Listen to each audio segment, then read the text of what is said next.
Good morning, everybody. I'm Colin Brown. I'm the chair of the VLV. So we come to our first session. Very pleased indeed to have Lord Grade, Michael Grade, as our opening speaker. He really is one of those people, I think, who probably genuinely doesn't need any introduction. But I will allow the introduction to be made by our moderator for the session, who is Katie Razzall. Katie, thank you very much indeed. Katie, of course, is the Culture and Media Editor at BBC News and presents the Media Show. She's got a distinguished record as an investigative journalist, working over the years from ITN and Channel 4 News, as well as for the BBC. So welcome, Katie, and over to you. Thank you so much, Colin. Thank you, and I'm delighted. I'm delighted to be here and to introduce a man who really does actually not need an introduction. He has been one of the most familiar behind-the-scenes faces in British television and wider for many decades. Once known for his red braces and fat cigars, which I can't see in evidence now, Lord Grade has worked at the BBC, ITV and Channel 4, where he might mind me saying, but I'll say it anyway, he was nicknamed the pornographer-in-chief by the Daily Mail after he sanctioned late-night programmes like The Word, which, let's face it now, would probably seem fairly tame. He started off as a journalist at the Daily Mirror, later becoming Deputy Controller of Entertainment Programmes at LWT. He was Controller of BBC One, where he changed early evening viewing habits with EastEnders and Neighbours, I understand. He moved to Channel 4 as Chief Executive. He's also been Chairman of the BBC, Executive Chairman at ITV, and became a life peer, Lord Grade of Yarmouth, in 2011. Last year, he was chosen by the government to chair the broadcasting regulator, Ofcom. And get your thinking caps on. You probably have already, because I will be taking questions from you all later. But first, Michael Grade has a few words for us. Please welcome Lord Grade to the VLV conference.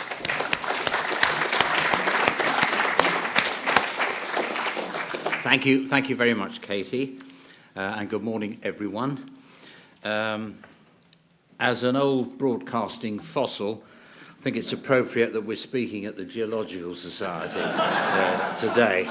I think I started, as I recall, I started my broadcasting career just after Mafeking had been relieved. So that'll give you some idea of where I come from. Anyway, this is my first visit to the VLV as Ofcom chair, but certainly not my first appearance before this auspicious gathering.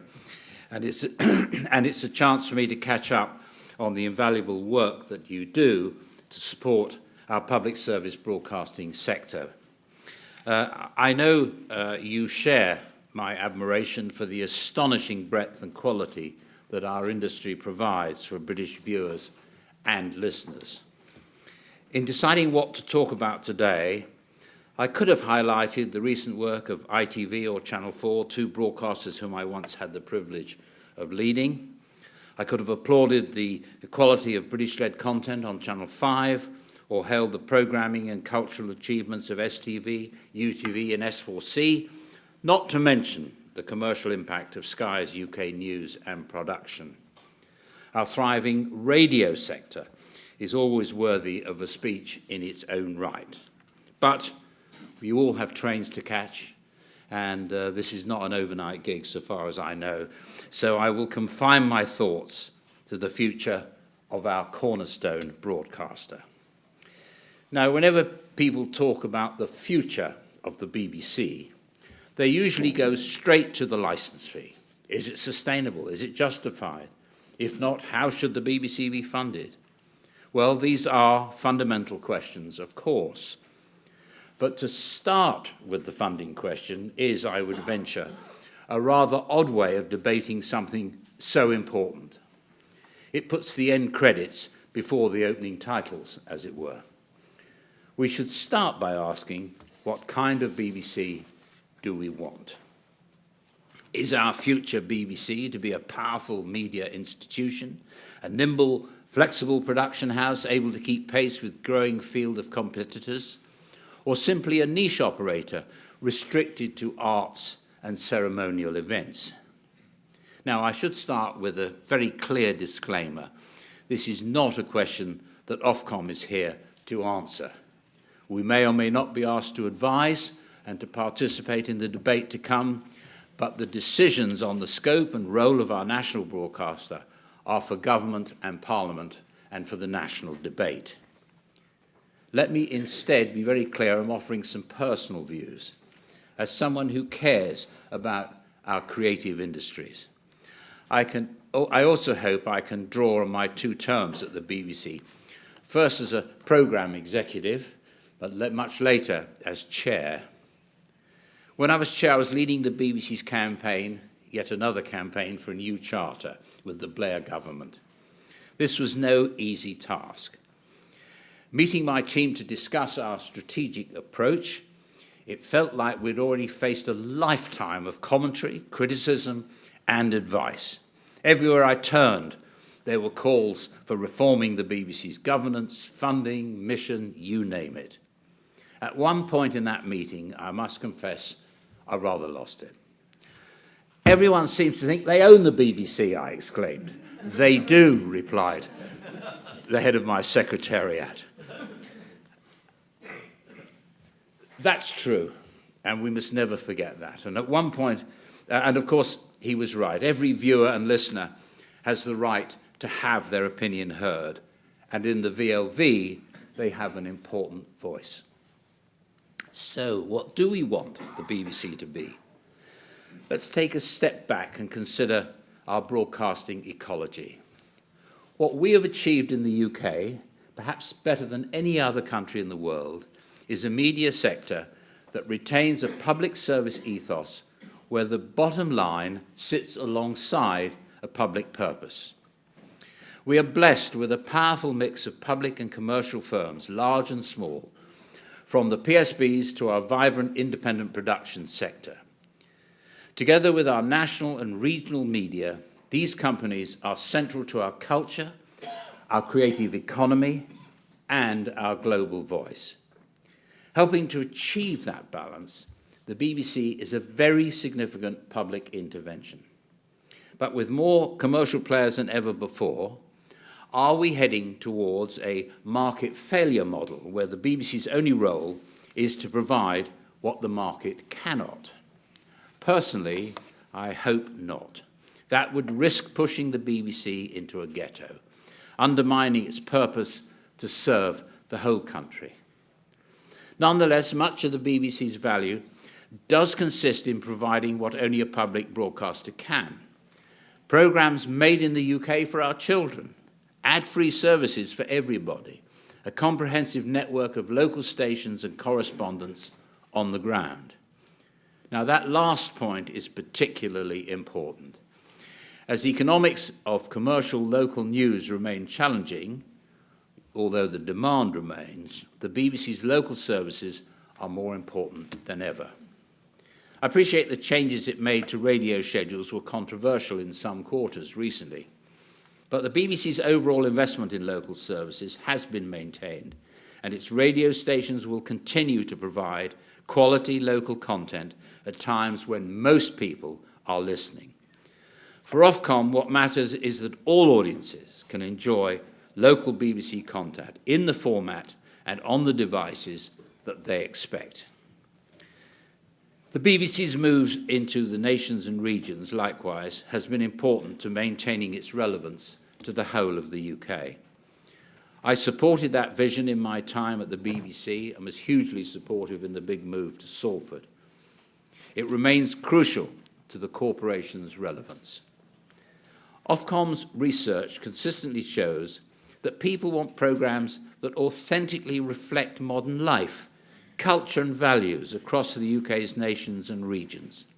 They want shows that reflect their experiences, their values, and content they can trust. 2/3 of adults in our research expect all our PSBs to reflect their nation or region fairly. So I believe the BBC can only succeed as our national broadcaster if it remains a broadcaster focused on the nations and regions of the United Kingdom. Ofcom research also shows that trusted, accurate news is the single most important feature of public service broadcasting for viewers and listeners. Audiences value strong and robust journalism that seeks to provide clarity and inform them about the world impartially. Of course, social media and fake news have made that more important than ever, something that's up for discussion here this afternoon, I understand. Now, this is not, you may be surprised to learn, a new problem. I was reminded that very recently when I was reading Peter Ackroyd's brilliant account of the English Civil War.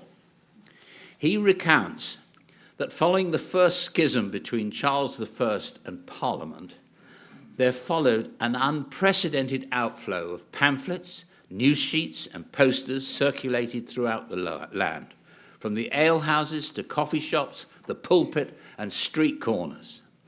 They carried an intoxicating mix of truth, conspiracy theories, lies, damn lies, and murderous comment.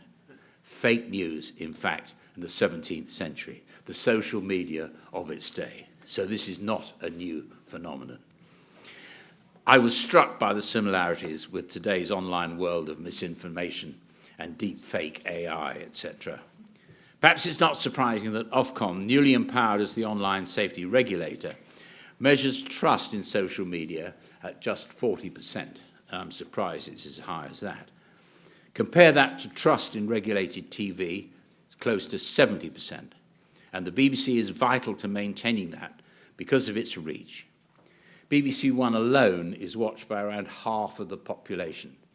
By contrast, no other service reaches more than around 1 in 3. Now, when it comes to trust, the BBC can always do more. It is rightly held to a particularly high standard. It has been embroiled in crises since I was in short trousers. A siege mentality can certainly ensue. To that end, I do think we could hear more communication from the BBC's board. Their job, of course, is to govern the BBC, quite distinct from Ofcom's role in regulating standards, performance, and competition. So we need a strong, transparent BBC board that oversees and represents the organisation effectively. The BBC board is the custodian of the public interest in the BBC and its independence. And to that end, I felt the board's statement last month on the war in the Middle East was very important. This is the kind of clarity that everyone should welcome. And I'm delighted to see that Alan Clough-Stevens, who volunteered to be interim chairman in these quiet times, was instrumental in making sure that we heard from the board about their view of the coverage and their support for the journalists, the very brave journalists who are out there for all news organisations covering this desperate situation. Trust matters overseas too. The BBC remains a pivotal part of the UK's soft power around the world. It helps to project our values, our democratic values, and lead our contribution to global debate. And its benefits extend further.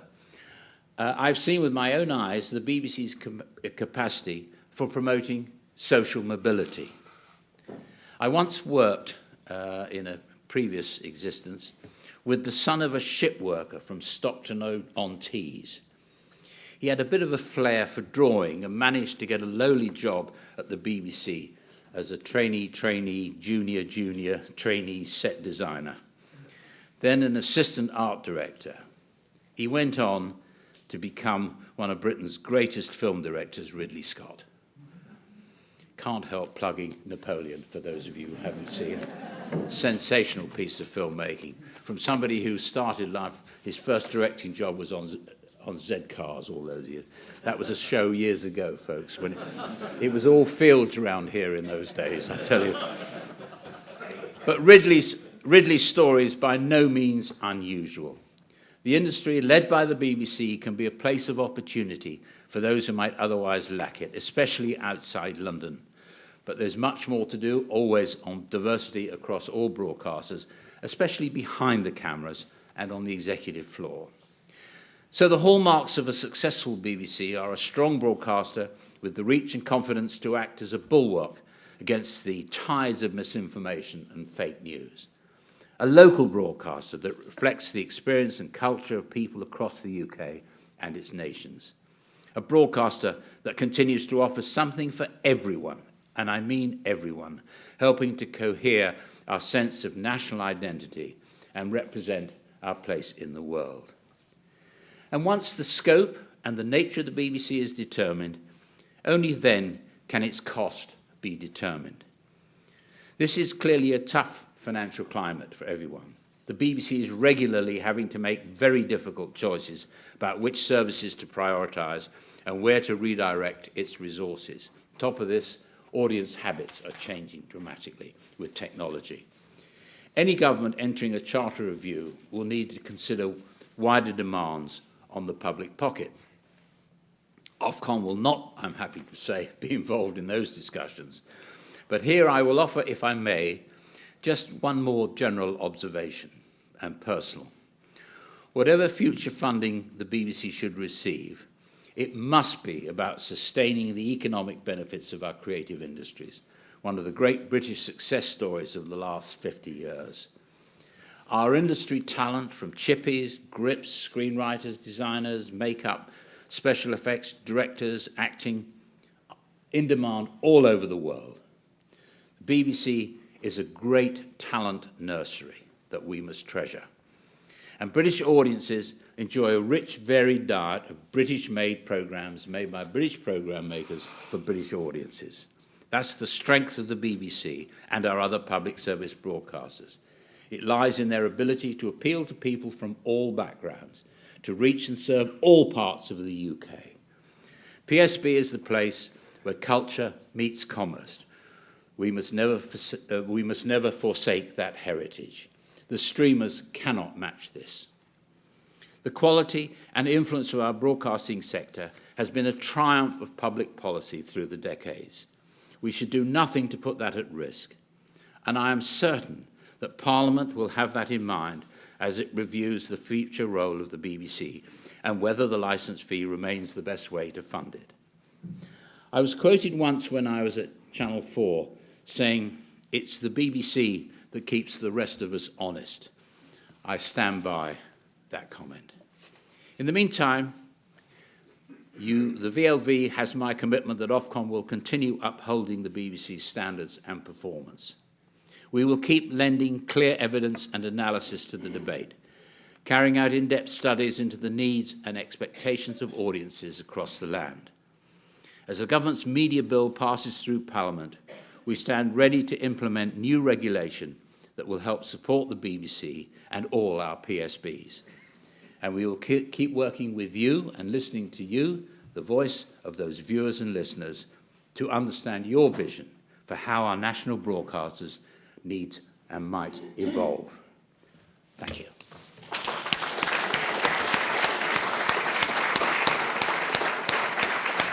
Thank you, Michael. And he mentions the Civil War pamphlets. I don't know if any of you have been to Tate Britain, but they have a lot of the replica pamphlets up on the wall, including the Adamites, who apparently thought that everybody should be naked at all times. If their information or misinformation had got through, this might be a very different conference. Sounds like a Channel 4 programme. Yeah, exactly. Sounds like one you might have commissioned, or maybe not. Before we take questions from the audience and before I ask you some perhaps more serious questions, we're recording this for the media show. I would like to get to know you a bit in terms of your media habits. I mean, what do you watch and read on a usual day? I'm a news junkie, radio and television. My wife goes crazy because I will watch the 6, the 7, the 10, snooze night. I'll watch everything. So I'm a complete news junkie. I'm an audience. I've always been an audience. I may have been a professional broadcaster deciding what to make and what to put our money into, which producers to believe and which ones not to believe.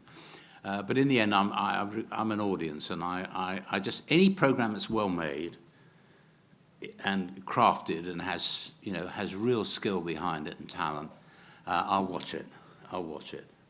And lots of that's on the BBC. You're talking about the BBC Today. I mean, how much of it is across BBC the board? content? I watch across the board.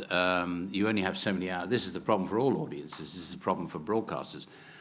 There's been a massive expansion of choice, but you haven't got more time to enjoy that choice. So viewing becomes more selective, and and the days of switching a set on, and it would automatically go to BBC One or ITV. The set was pre-tuned, and you sit there and watch it till you fell asleep. Those days are over. Audiences are very selective. They have very, very high expectations of every program, and they're gone if there's so much choice now. I'm enjoying at the moment the stream. I love Slow Horses. Brilliant. Watch that if you've got. I think that's Apple, isn't it? You have to watch. It's on Apple TV. If you haven't watched it, honestly, it's just magic. It's a real twist on the spy genre, with Gary Oldman playing this deadbeat spy. It's wonderful. I'm also catching up with Yellowstone. I loved, and I'm just catching up on Madam Secretary, which is a sort of American political thing about Secretary of State, which is very, very well written and played. So where I find the time to do this, I don't know. Between the news, really. Fair enough. Now, you're arguing that we need to decide what kind of BBC we want before we decide how it should be funded, and you've run through various things that are key to you, whether that's the local element, offering something for everyone, being a strong broadcaster, acting as a bulwark against fake news. In your view, are there things that the BBC shouldn't be making? No. So you're not on the side of people who say, oh, they shouldn't be making Strictly Come Dancing or entertainment shows? No. At the moment, we have a licence fee. I make no comment about whether that should continue or not. But we have a licence fee. Everybody pays the licence fee. Everybody pays the same. Everybody's entitled to something for them. And the BBC's, nobody would argue that the BBC shouldn't have taken Morecambe and Wise from ITV and put them on the BBC. Nobody's going to argue that. And the fact is that the BBC at its best, can be incredibly creative. The streamers would never have commissioned Happy Valley or Strictly, So it has a role, and it has a role to play, and has to provide entertainment for everybody. Even in the days of the BBC monopoly, the Light programme, none of you will remember the Light programme. They do. A few hands up here. Used to do things like Ignorance is Bliss, and sort of brainless, brain-dead, hilarious shows. Itmar, it's that man again. Yeah, thank you. Yeah, wonderful. It's always done it, and it's got a great tradition of doing it. But as long as there's a licence fee and everybody's paying it, you've got to provide entertainment as well as, Melvin Bragg in our time. And when it comes to the licence fee, I wonder if it's difficult for you, because clearly you've been someone who's had a lot of opinions through your career. No. Yes, which is fair enough. But now you're head of Ofcom, and perhaps those opinions are coming back, not to haunt you, but you have, for example, said you think the licence fee is a regressive tax. That's not an opinion, that's a fact. Okay. It isn't an opinion. Fair enough. It's an unarguable fact. I pay the same for my licence fee as a pensioner. I pay the same for my licence fee as a single mum with 3 kids in a rented room, in Liverpool. Okay, so how much would the licence fee be worth for you? I mean, there are rumours it would go up to £200. £200 a year.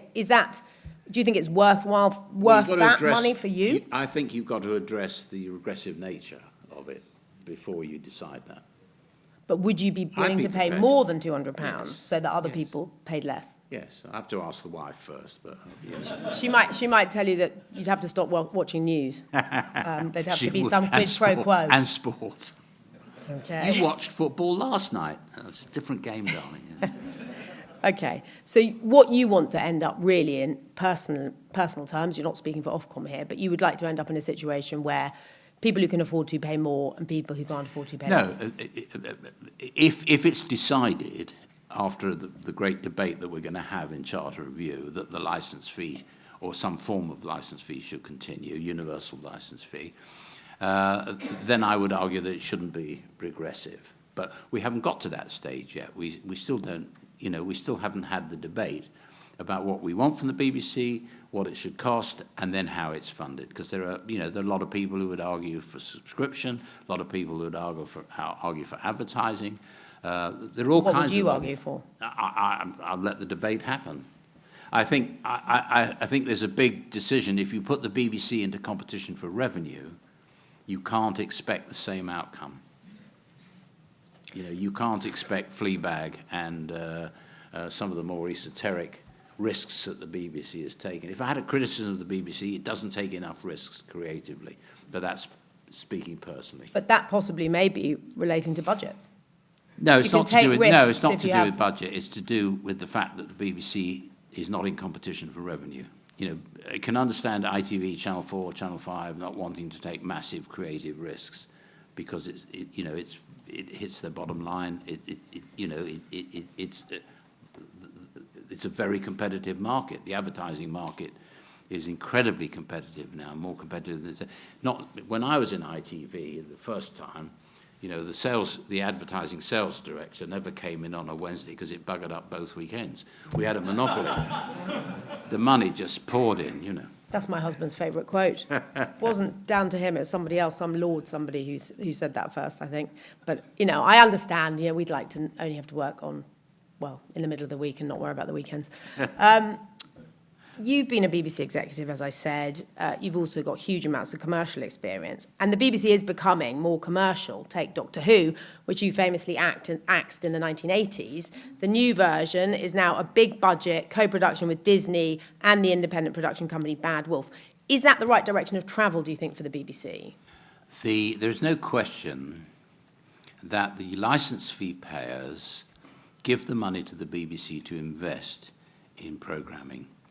That programming has a value, an intellectual property value, and the BBC has a duty to maximise the value of the IP that we, the licence fee payers, have invested in, and to maximise it as best they can, and return that to the licence fee payers with investing the profits, if they make the profits, investing the profits in more wonderful content for British audiences. And that's a virtuous circle. You know, for the BBC to give up the idea of exploiting its intellectual property and handing it over to somebody so somebody can make millions of pounds out of it, and deny the licence fee payers a return on their investment in the licence fee seems to me crackers.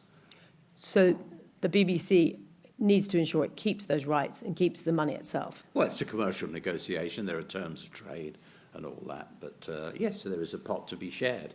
But the BBC is very good at exploiting its intellectual properties. And you'd be happy to see more of it as long as the money's coming back into the BBC? Yes, because it's the licence fee payers who've created that intellectual property investment. Yeah. I'd like to talk about impartiality, something that you now have to deal with a lot, I think, at Ofcom. How do you define due impartiality? Well, every case is different. Every single case is different. And the key word in that phrase you've just is due impartiality. That enables us, when we get a complaint on impartiality or fairness or accuracy, whatever the thing is, that enables us to look at the context. You know, for a crass example, but you know, if BBC News interviews the Prime Minister of the day on the 10 o'clock news, due impartiality allows them to balance that a few nights later with the leader of the opposition. They don't have to do it in the same programme. That would be nonsense. That would make it all impossible. So we interpret each case as it comes along. We take all the evidence that we can from everybody. We reach once we've decided to investigate, once there's a case to answer, we then take evidence from everybody concerned, the complainant, the broadcaster, the people involved. We reach a finding, we send it back to them, we get further comments, and eventually we will publish a judgment. But the key thing is due impartiality. Not every case is different. If you go on our website and read the very full accounts of our adjudications where we have investigated, you will see pretty well every case is different. And do you believe that generally the BBC output, for example, is broadly impartial? I would say that the BBC strives day and night to achieve that state of grace known as impartiality. Sometimes there are mistakes on all broadcasters. There are mistakes. It's either carelessness. Very rarely is it deliberate. It's interpreted by some people as being deliberate, but it's just a care. I cannot describe to you the pressure that reporters are under these days. You will know this, Kate. You know, you're doing a piece you're up at dawn to do a piece for the Today Show, then you're doing BBC News 24, then you're doing the 1 o'clock World at 1, you're doing the 6, you're doing the 10, you're doing online. Sometimes in my case, I've got the Director General sitting right next to me as I do it. Because he's just been interviewed as well. Not a good career move, if I may say. But it's a state of impartiality is a state of grace. But as everybody's striving to achieve it, and Ofcom is there to police it after the fact, after transmission, never before transmission. And Ofcom has a series of investigations, for example, into GB News right now. Do you think the UK has a problem with the growth of opinion-led programming? Well, leaving GB News out of it, because I can't comment on that because we have live investigations. I don't want in any way to prejudice that. But at the heart of Ofcom is the promotion of free speech and freedom of expression. And from the bad old days when I was first in ITV, the regulator, the Independent Broadcasting Authority, was the publisher at law. Any programs that were controversial, we had to go and take to the IBA and get the script and the cut program approved by the regulator, government-appointed regulators. We've moved a long way from there, and it's freedom of expression that counts a great deal at Ofcom, and we're not in the business of telling people they're not allowed to broadcast. But why does impartiality prevent freedom of expression? I mean, it doesn't. Exactly. So I'm not sure the point you're making. Well, I guess the point I'm making, some people believe that Ofcom's using that argument to permit it to overlook infringements of impartiality regulation. Because I don't think that's borne out by the evidence in any way, shape or form. We would be in dereliction of our duty if we did that. People are confused, though. Some people in the room might be confused. Who's confused? People here. Well, let's find out. Are you confused? And I'm sure you'll have some questions on it potentially. But the confusion between what counts as news and what doesn't count as news, what's current affairs. I don't think it's very difficult to what is a news programme and what is a current affairs programme. I don't think that's difficult at all. We all know the difference between Panorama and News at 10. But there are new genres. There are new genres. Is making it more confusing. No, it's not confusing. It's not confusing at all. Anyone agree? Everyone agree? Well, we'll see. I think the point is that for some people, clearly you look at the likes of GB News, whether it's Talk TV, LBC, this plethora of things which you say we need for freedom of expression. You may well be right, but they are different kinds of programming. But they are talking about news issues. We're not in the business of stifling innovation and new genres of programs. That's not what we're in the business of. We're in the business of ensuring that the public can continue to trust what they see and hear on the television, on their license. We licensed, I think, 2,000 broadcasters. They're all required under the terms of their license to abide by the Ofcom code, and we're there to police the code. We're not there to tell them who should or shouldn't present programs, what programs they can and can't make. That's going back to the dark ages. That's going back to the days when the Lord Chancellor had to approve the script of any play. This is up to 1968. Any play that went on in the West End, you had to take the script to the Lord Chancellor and get his approval. I mean, those days are over. Well, people might have questions around that. I mean, one question I would have... You may not like some of the things that you see. That's not a reason to ban them. There is no law against people being offended. I'm offended by a lot of programs I see because they're not good enough. That offends me, but I don't want to ban them because they might be wonderful one day. A lot of programs start awful and develop into something absolutely extraordinary. So we're not in the business of stifling innovation. It took 2 years for Dad's Army to catch on with the public. I suppose one of the recent rulings you made was that the Esther McVeigh, Philip Davis programme, that was ruled as not impartial, but Nadine Dorries' interview with Boris Johnson was viewed as all right. That is where there is a... Then the people who make those comments, those glib comments, should go on the website and read the detailed, fully transparent, detailed rationale for any judgment that we make when we choose to investigate, and you'll see the arguments. You may not like what you see, but that's not a reason to ban it. This is 2023, folks. This is not. We don't live in the patrician society that I grew up in when I started in broadcasting. Moving to something else, I mean, we talk about the decline in investment in investigative journalism because it's so expensive. With huge cuts to Newsnight's budget being mooted, are you concerned about the downgrading of investigative journalism in the UK? I know at the BBC in the 1980s, you increased audiences for Panorama by some clever scheduling. So you were investing back then cleverly. Those were the days. Yeah, exactly. When Panorama, I'll tell you this anecdote alert. When Panorama's ratings fell, the editor and I would get together and say, I think it's time to do that annual episode. How much is your house worth? And the ratings would go up again. So that's what we used to do. Tricks of the trade. Sorry, folks. I mean, you called it snooze night earlier. That was what we always called it. Yes, I know. I'm aware of that. It wasn't a deliberate cuss on the programme. It wasn't judgment. But yeah, exactly. But I watch it every night. Yes. So when you... Investigative journalism is a very, very important part of the democracy of this country. It is a very challenged genre, but hopefully there are dedicated journalists and dedicated editors and broadcasters who feel the need to invest. It's high risk because you start with the inkling of a story, and you need a lot of resources to go and follow it up and get it onto the air in a way that is legally defensible and in every way defensible. And it's very, very high risk, and it is a problem. The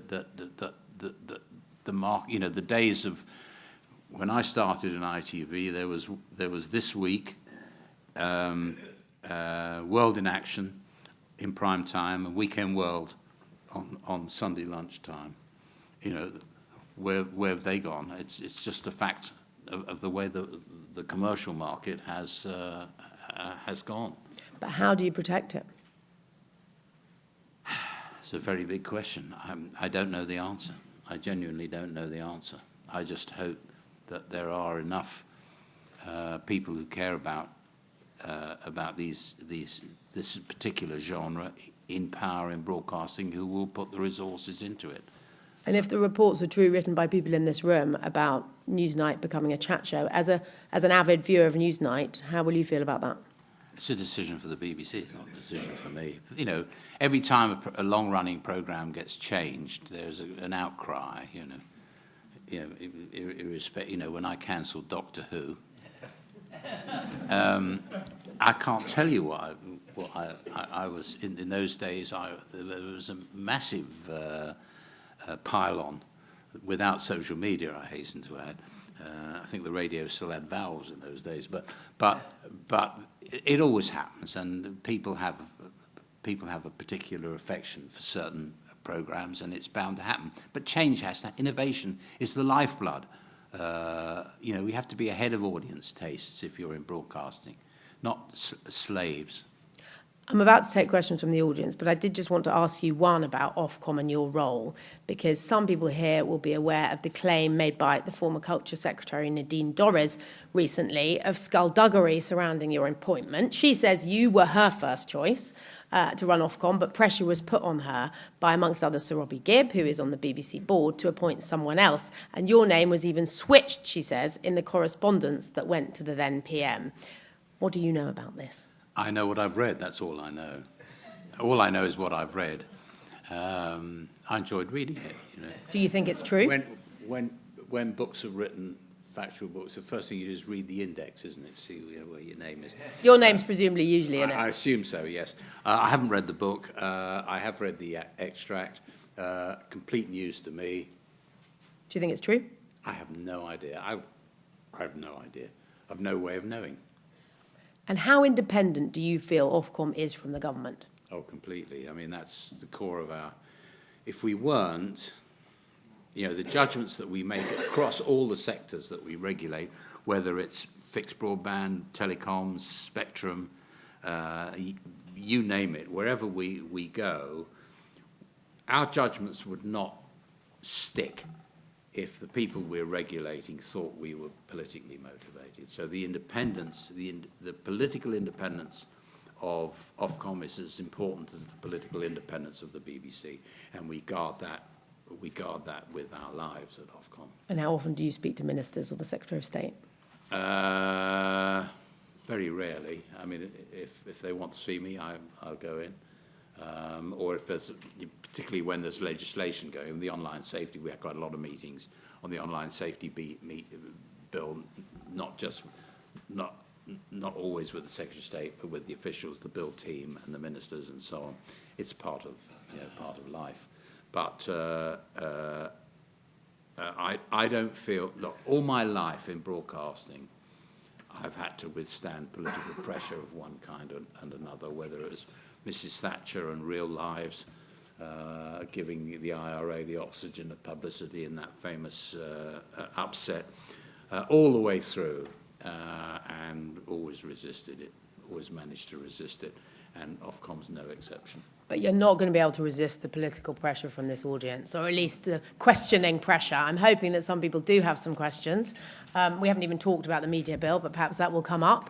Lady in the front with the nice camel outfit on. Thank you for that stout defence of the BBC in general. Carol Town, UK Coalition for Cultural Diversity. You mentioned in passing the streamers. As far as I'm aware, only the BFI has done a serious economic impact study into what the streamers mean for the overall audiovisual ecology. The reason for mentioning this is that study showed that there is terrific competition from them for crew, facilities, viewers, decline in our independent film industry. You mentioned how important the creative industries are. Nowhere is this a thinking behind the policymakers when they drafted the media bill, or the civil servant, should I say. Would you support Ofcom being given a role to do a serious economic and social impact study into streaming platforms and what it means for the future of our whole audiovisual ecology, including what the BBC needs in terms of resources to compete with massive drama budgets which they can deploy?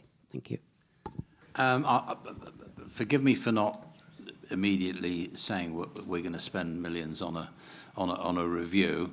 I will take that back. What I would say is that these streamers operate a very commercial model. The UK is an important market for them. It's a hugely important market. Many of the PSBs are co-producing with the streamers.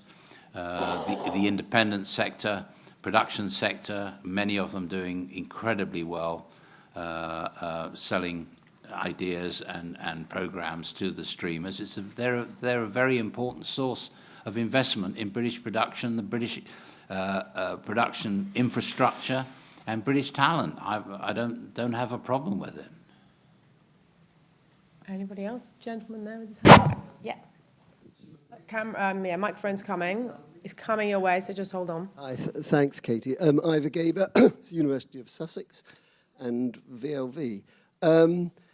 Michael, I wanted to ask you not about the GB News complaints, because I understand sub judice, etc., but just as there are complaints you're currently dealing with involving the BBC, but that hasn't precluded you from talking about the channel in general, I wanted to ask you a simple question about GB News. You said earlier, two things. One, you listed all the news channels you watch, but you neglected GB News, but you have said in the past. Yeah. I do watch it. But you said that BBC strives day and night to achieve impartiality. Quote, does GB News? Well, they have to operate under the same rules as the BBC. They have a license to broadcast from Ofcom, And in the Ofcom licence, they are required to be duly impartial. And you honestly believe they are looking Can only look at it on a case-by-case basis. Well, I'm asking you, given that case by case they've had more complaints against them than any other broadcaster in a comparative time. I can't. Oh, I'm not asking about I obviously the can't complaints. get into I'm that. not asking about the complaints, but are you happy with that overall picture? That they've had more complaints than anybody else? We're in favour of choice for viewers and freedom of expression. There you go.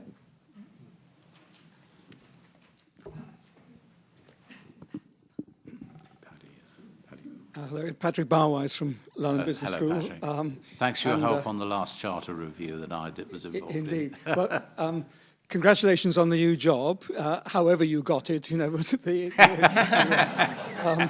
And you may be having to do lots of homework about the bigger industry that Ofcom regulates, which is telecoms. So there's a whole lot of... So I don't know if you're sort of late at night when you're not watching Newsnight is doing lots of homework on spectrum and telecoms and all that.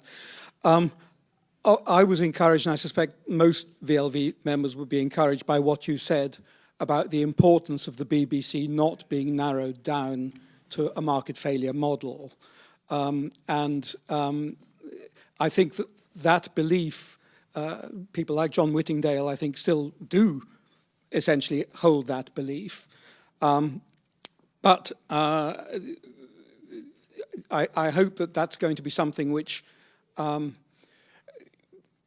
it's not Ofcom's role to try and influence the charter in terms of what should the scope of the BBC be, that's something that you have to regulate once it's been determined. I think there is a role for Ofcom to, so to speak, set the mood music by showing the value both to the audience, because Ofcom does a lot of audience research, but also to the UK very successful broadcasting ecology.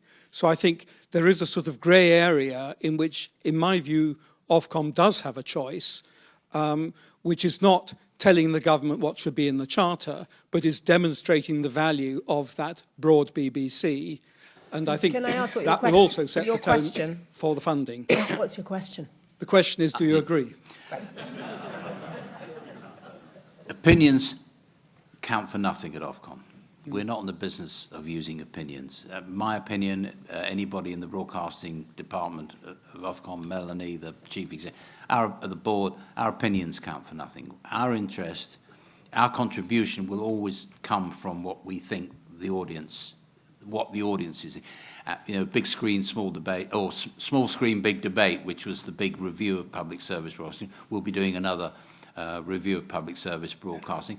It will be evidence and research based. We're not, regulators should not be in the business of opinions. We are in the business of evidence and taking the public's mind about, and that's our contribution to the debate.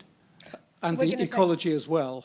Sorry? Evidence on the broadcasting ecology. Of course, as well. Yes. Okay. Of course, yes. We're going to take the gentleman at the back first. Brilliant. Look, there's a microphone right there. And then we'll go to the gentleman at the back there after that. He's got his hand up. Great, thank you. Tom Chivers from the Media Reform Coalition. Thank you for your speech. Media Lord Reform Media Reform Coalition. Oh. Thank you. On GB News, Russia today had its licence withdrawn after successive breaches of its licence, as did Press TV, as have pornography channels, as have various religious community stations. They've all had their broadcasting licence revoked after successive breaches of the licence. How many breaches need to be upheld against GB News until it's too many and they are no longer fit and proper to hold a broadcasting licence? I couldn't possibly offer an opinion on that because 10? For obvious 15? Reasons. 20? No, I'm not going to be drawn on that. There is a due process going on. I think we're looking at 12 or 14 investigations at the moment following complaints, and it would be absolutely improper of me to offer any opinion that might prejudice the outcome of those investigations. Sorry. It's very unlike me to be diplomatic. Gentleman at the back, I think you've got the microphone already. Hello, Michael. Phil Harding here. As you know, when we were at the BBC, impartiality was one of my special interests. I'd like to ask you a slightly broader question. I realise you can't comment on GB News. I realise you can't comment on specific cases that may be going through. But what I would like to ask you is this. Your impartiality code says impartiality is about not taking sides. It seems to many of us that the whole purpose of many of the news channels that have now started is that they do take sides. That's their reason for existence. Is it time to reconsider the whole concept of impartiality? Well, that would be a matter for Parliament rather than for us. We do what we do by statute. That's our remit. But you must have a view. No, views don't count in this argument. It's the evidence one needs, and we have a big research program going on at the moment related to politicians as presenters and so on. The rules about politicians. Rules about politicians being presenters are very clear. They can't read the news and they can't be presenters once the Representation of the People's Act comes into force when an election is called. The rules are very, very clear. I understand your point, but I think that's for a much bigger debate. Are we in the business? Should we be in the business of, as a regulator, deciding who should and shouldn't broadcast? We're a post-transmission, post-publication regulator.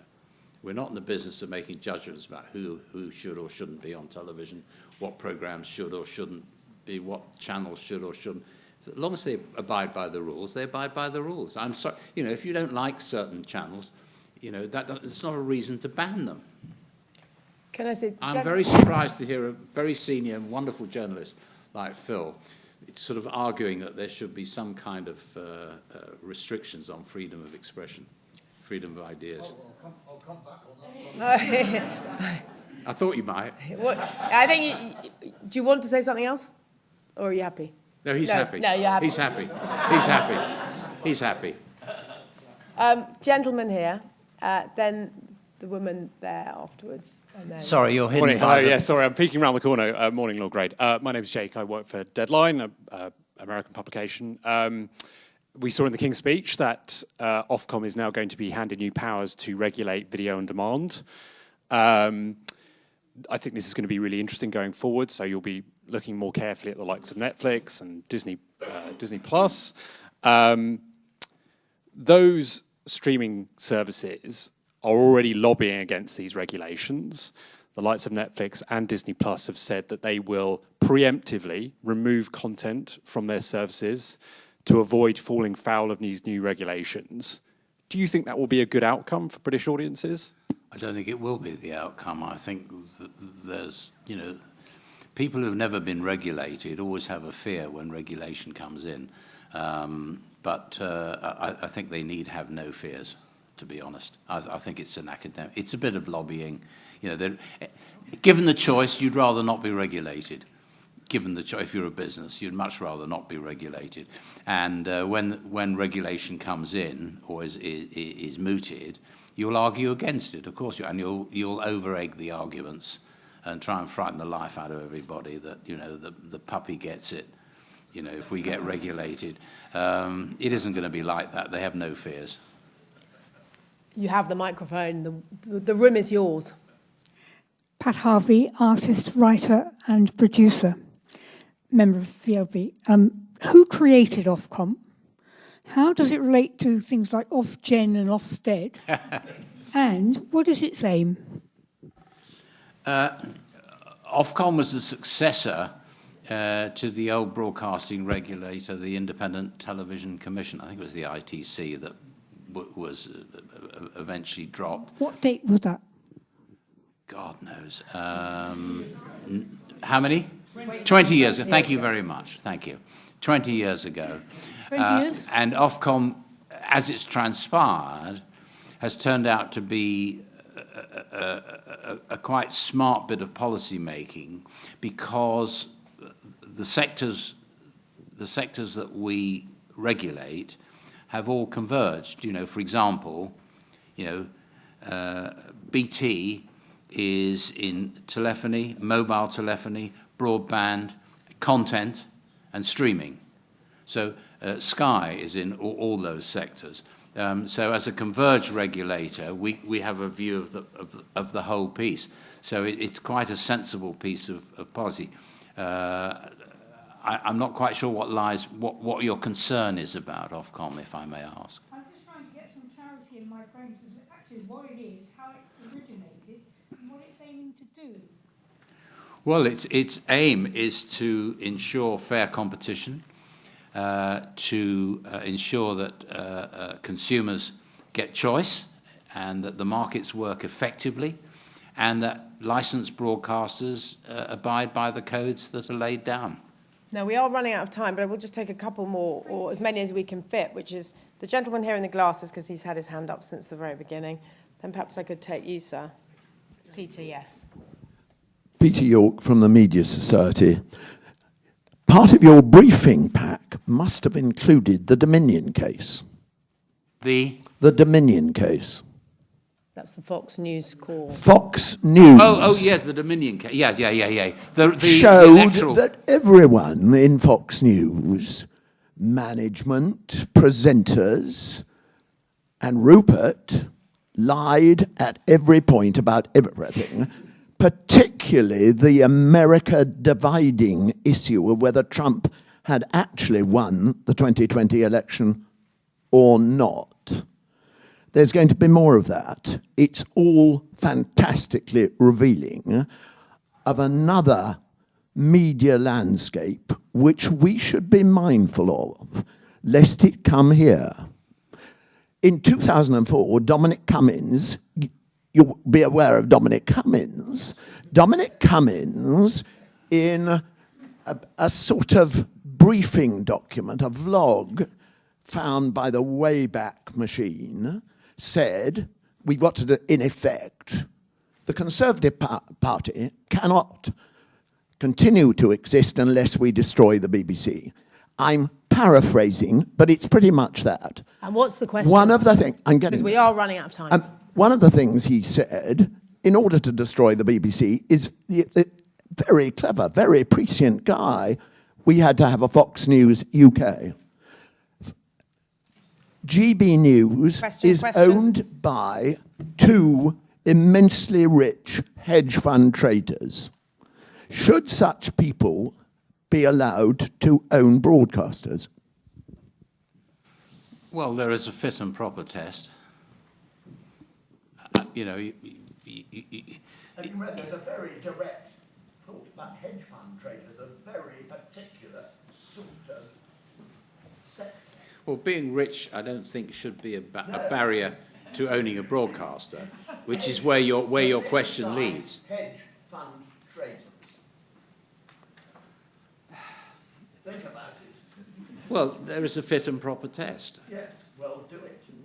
And with that in mind, with fit and proper test, let's end on somebody who's wearing a dog collar, because I feel that this absolutely is the fit and proper person to end this session. Jonathan Ford from the Christian Broadcasting Council, who was involved in representing the church in the setting up of Ofcoms 20 years ago. Just simply this, about the media bill. Are you concerned that the new definition for public service broadcasting, which the media bill implies, is something for us to worry about? No, I'm not. I think the media bill, we need to get it on the statute book as fast as possible. It's a very enlightened piece of potential legislation that will help to sustain public service broadcasting, both television and radio in the UK. It's a much needed piece of legislation, and the sooner it's on the statute book, the better. I think, is it perfect? No legislation is perfect, but we're very, very supportive of it, and so are all the PSBs, I think. I'm afraid to say that is all we've got time for. I work for the BBC, and next up is the acting chair of the BBC, so I don't want to delay her because I might lose my job. Joking. But thank you so much, Lord Grade. Thank you to everybody here.